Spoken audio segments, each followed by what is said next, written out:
한가위 대목의 전통이 그렇듯 시간은 천천히 흘러가는 듯 보이지만 무대의 심장은 처음부터 끝까지 광속으로 뜁니다. TVC의 출스엔 사랑의 콜센터 세븐스타즈 추석 특집이 그랬습니다. 팔도 트롯 대잔치라는 이름에 걸맞게 전국의 흥과 사연이 한데 뒤섞여 피어오르던 밤, 관객의 시선이 단숨에 꽂힌 장면은 의외의 한마디에서 시작됐습니다. 강진이 대결 시작도 전에 이렇게 선언한 것입니다. 손비나한테 이길 수 없어. 박자 틀려서라도 질 것, 농담처럼 던진 문장 한 줄이었지만 그 한 줄이 만든 파문은 오프닝 반주보다 더 빠르게 객석을 타고 번졌습니다. 모두가 웃었고 동시에 모두가 물었습니다.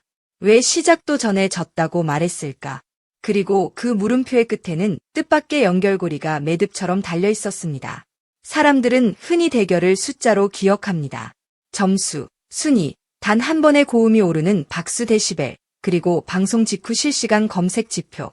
하지만 무대가 무대이기 전, 노래가 되기 전의 시간을 떠올려보면 이야기는 전혀 다른 결로 흘러갑니다. 강진이 입을 열기 전부터 그의 눈매는 이미 과거 어딘가를 보고 있었습니다. 미스터트롯 3경연 이전, 아직 누군가의 이름이 화제의 중심이 아니던 시절, 지방의 한 작은 체육관에서 열렸던 지역축제. 조명은 단출했고 무대 위 스탠드는 오래 쓰인 흔적이 있었으며 객석 곳곳에는 비닐 우비를 걸친 관객들이 빗방울을 털어내고 자리를 지키고 있었습니다. 그날 마지막 순서 전에 한 청년이 리허설 시간을 조금만 빌려달라며 무대에 섰습니다. 반주가 시작되기도 전 그는 조용히 숨을 길게 들이켰고 누군가의 노래를 따라 부르기 시작했습니다. 그 노래가 다름 아닌 강진의 노래였습니다. 흔들리는 조명, 삐걱거리는 마이크, 그러나 청년의 목소리는 맑았습니다. 거창한 기교 대신 가사의 숨결을 살짝 꺾어 올리며 후렴에서 마음을 살짝 미는 타이밍이 독특했고 한 방 늦게 들어오는 듯한 템포가 이상하게도 가사를 더 선명하게 드러냈습니다. 강진은 소리 없이 그 장면을 지켜보았습니다. 이름도 모른 채 다만 자신이 젊은 날 갈고 닦았던 구절과 비슷한 결의 호흡이 그 청년의 한숨 한숨에 얹어있는 것을 느끼며 공연이 끝난 뒤 무대 뒤 허름한 휴게실에 놓인 종이컵 커피 옆에 작은 메모 한 장이 남았습니다. 오늘 내가 부른 그 한 소절, 왜 그렇게 떨리는지 알겠다. 내가 가고 싶은 길, 노래가 먼저 알아보더라. 그리고 서명 대신 농담처럼 그려놓은 웃는 입 하나. 그 메모가 닷턴 밤의 주인공이 바로 손비나였다는 것은 훗날 방송국 복도에서 우연히 마주친 두 사람이 동시에 웃음을 터뜨릴 때에서야 분명해졌습니다. 이것이 첫 번째 연결고리였습니다. 이름 없이 마주한 노래의 인사. 무대가 아직 빛을 받기 전 음악만이 주고받던 비밀 악수 같은 순간. 두 번째 연결고리는 조금 더 업계답게, 조금 더 실무적으로 다가왔습니다. 미스터트롯 3회 첫 라운드를 앞두고 손비나가 고심 끝에 선택한 편곡의 방향. 원곡의 키를 한 단계 올리지도 무턱대고 화려한 브라스를 깔지도 않았습니다. 대신 2절 후렴 직전에 간주를 짧게 덜어내고 그 자리에 반박자 쉬어가는 브레이크를 넣었습니다. 관객의 호흡이 노래로 들어올 타이밍을 만들어 놓는 선택. 그 아이디어를 툭 던져준 편곡자가 누구에게 이 감각을 배웠는지 물었을 때 그는 어깨를 으쓱하며 답했습니다. 예전에 어떤 선배가 그러더라. 노래는 달리는 말이 아니라 기다리는 배라고. 한 박 들여놓고 사람을 태워야 멀리 간다고. 그 선배가 바로 강진이었습니다. 무대 뒤에서, 프로그램 밖에서, 보이지 않는 곳에서 전해진 한마디가 손비나의 노래에 작은 숨골을 내주었고 그 숨골은 곡 전체의 기류를 바꾸었습니다. 이것이 두 번째 연결고리, 보이지 않는 기술의 전달이었습니다. 세 번째 연결고리는 더 사적인 결입니다. 손비나가 인터뷰에서 한번 조심스레 꺼냈던 이야기, 집에 돌아가는 길밤이면 늘 창밖으로 흘러나오던 트럭 라디오의 선곡표. 그리고 어느 겨울밤 아버지가 갑자기 볼륨을 키운 노래. 그때 아버지가 말했다는 단순한 한마디가 있었습니다. 이 노래는 술 이야기 같아도 결국 사람 이야기야. 든든하고 미안하고 그래도 내일을 버틸 수 있게 만드는 이야기. 그 노래의 주인이 강진이었고 그 대화를 기억한 소녀는 언젠가 노래를 하게 된다면 그 마음부터 배워야겠다고 생각했습니다. 무대 위에서 눈물이 먼저가 아니라 말이 먼저여야 한다는 것. 그래서 노래가 끝난 뒤에도 객석에 남는 침묵이 따뜻해야 한다는 것. 손비나가 그 마음을 무대에 올렸고 강진은 그 마음이 손끝에 잡히는 것을 보았습니다. 혈연도, 스승과 제자의 공식도 아닌 노래로 묶인 가족 같은 공명. 이것이 세 번째 연결고리였습니다. 그러니 강진의 패배 선언은 진짜 패배가 아닙니다.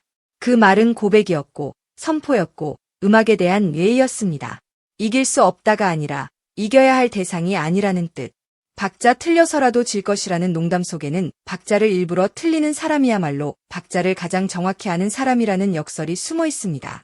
무대는 종종 기술의 전장이 되지만 진짜 승부는 공감의 무게에서 갈립니다. 강진은 그 무게를 먼저 내려놓았습니다. 내 박수의 방향은 오늘 그에게로 간다.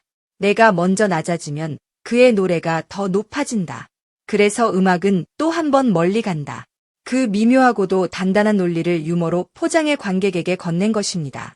순간 스튜디오는 폭소로 데워졌고 포커스는 두 사람의 눈빛 사이를 바쁘게 왕복했습니다. 카메라는 이어지는 매치업을 훑었습니다. 진 김용빈과 미 철록담의 맞대결이 불꽃처럼 팍팍 튀었고 리벤지 매치를 선언한 임찬과 여유롭게 상대하는 춘길의 신경전은 드라마의 서사를 빚어냈습니다. 하지만 장내의 정서는 묘하게도 손비나 대 강진의 링 위에서 한층 더 부드러워졌습니다. 전쟁터가 연회장으로 변하는 순간 같은 기류. 서로를 쓰러뜨리기보다 서로의 빛을 앞으로 밀어주는 몸짓들. 반주 첫 바가 떨어지고 강진이 예상처럼 일부러 한 방 늦게 들어오는가 싶더니 그 늦음이 오히려 관객의 귀를 활짝 여는 인사처럼 울렸습니다. 이어받은 손비나는 강진이 비워놓은 공간에 자신의 호흡을 채워 넣었습니다. 기교는 단정했고 감정은 과하지 않았으며 문장 끝에서 살짝 미끄러지는 꺾기가 관객의 심장을 간지렸습니다. 그 순간이야말로 패배 선언의 진짜 얼굴이었습니다. 음악은 승패의 말단에서 자라는 것이 아니라 패배를 택하는 용기에서 더 크게 자랍니다. 내가 이겼다고 외치는 순간은 즉흥적인 환호를 얻지만 내가 져도 좋다고 말하고 상대를 위로 올리는 순간은 오래가는 신뢰를 얻습니다. 강진의 한마디는 프로그램의 공기를 바꾸었고 그 공기 속에서 손비나의 노래는 더 멀리 뻗었습니다. 관객은 웃으며 보다가 어느새 박수치며 서 있었고 몇몇은 후렴의 마지막 음절이 길게 늘어지는 대목에서 눈두덩을 스치고 지나간 눈물을 닦았습니다. 언젠가 자신도 누군가에게 져주며 길을 열어준 적이 있었음을 혹은 누군가가 져주어 자신이 한 발 더 나갈 수 있었음을 생각했기 때문일 것입니다. 방송이 끝나고 복도 끝에서 마주친 두 사람은 오래된 친구처럼 손바닥을 가볍게 부딪혔습니다. 승패를 물어도 좋았을 테지만 둘 중 누구도 그 질문을 꺼내지 않았습니다. 대신 이런 대화를 했다고 합니다. 오늘 그 박자 일부러 비워주셨죠. 그래야 너 숨 쉬지. 그 짧은 문장이 모든 것을 설명했습니다. 일부러 비워주는 박자, 의도적으로 틀리는 박자, 그리고 그 빈칸에 상대의 이야기를 채우도록 내어주는 마음. 노래를 업으로 삼은 이들의 세계에서는 그것을 치열함의 다른 이름으로 부릅니다. 동료애, 전수, 존중, 혹은 음악이 음악을 돌보는 방식. 대결 구도는 여전히 방송의 재미를 떠받칩니다.